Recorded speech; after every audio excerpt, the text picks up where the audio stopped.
মোনাকি মোনাকি মোনাকি আয় আমার কাছে, আয় আমার কাছে, আয় আয়। আসছি আসছি, এই তো আসছি। কি হলো কি হলো, কোথায় যাবে তুমি? আরে কোথায় যাবে? আমাকে ডাকছে, আমাকে ডাকছে, আমায় যেতে হবে, আমায় এক্ষুনি যেতে হবে। কে ডাকছে? কে ডাকছে তোমায়?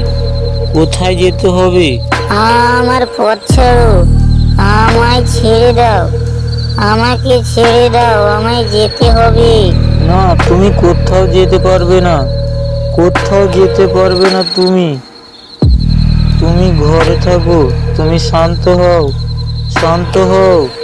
তোমায় কেউ ডাকছে না, তুমি শান্ত হও। আমার পথ ছাড়ো, আমায় যেতে দাও, আমায় যেতে দাও। মোনাকি মোনাকি চোখ খোলো, মোনাকি মোনাকি চোখ খুলো, কথা বলো মোনাকি, কথা বলো। মিশাপুর গ্রামের মানুষ হঠাৎ এক বিপদে পড়েছে। রাত হলে গ্রামের কোনো একজনকে টার্গেট করে তার নাম ধরে কেউ ডাকছে। কে ডাকছে, কোথা থেকে ডাকছে, কেউই জানে না। যাকে ডাকছে সে ডাক শুনে উতলা হয়ে ওঠে, ছটফট করতে থাকে, ঘর থেকে বেরিয়ে যেতে চায়। ঘর থেকে বেরিয়ে যেতে পারুক বা নাই পারুক, সে রাত্রেই সে মারা যায়। এর আগেও গ্রামের দুজন লোক মারা গেছে, আর আজকে আবার গোপেনের বউ মোনাকি মারা যায়। কি হলো বলো তো সতীশ দা, এরকম ঘটনা কি আগে কখনো শুনেছো? রাত হলে একজন ডাক দিচ্ছে, আর যার নাম ধরে ডাক দিচ্ছে সে ছটফট করতে করতে মারা যাচ্ছে। এ তো ভয়ঙ্কর বিপদ গো। হ্যাঁ গো, এটা খুব চিন্তার বিষয়। আমার মনে হয় কি, ওই যে নাম ধরে ডাকার বিষয়টা মনের ভুল। কে নাম ধরে ডাকবে? যদি কেউ নাম ধরে ডাকে তাহলে তো তাকে সামনে দেখা যেত নাকি?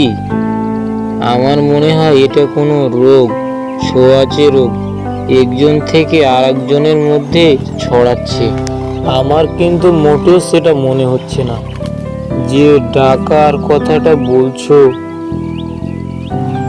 যদি মনের ভুলই হতো তাহলে তো সে কোনো একজনের হতো। আমাদের গ্রামে 3জন লোক মারা গেছে।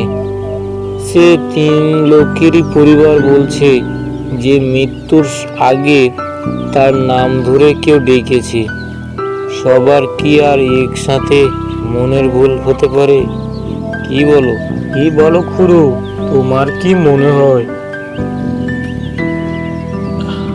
খুড়ো, ও খুড়ো, কি হয়েছে? কি এত ভাবছো তুমি? আমি ভাবতেছি অন্য কথা। যদি আমার সন্দেহ সত্যি হয় তাহলে তো আমাদের গ্রামে ভারী বিপদ রে। তাই নাকি? তা কি সন্দেহ করছো তুমি? ডাইনি রে, ডাইনি। দ্বিতীয় পর্ব দেখার জন্য অবশ্যই চ্যানেলটি সাবস্ক্রাইব করে রাখুন।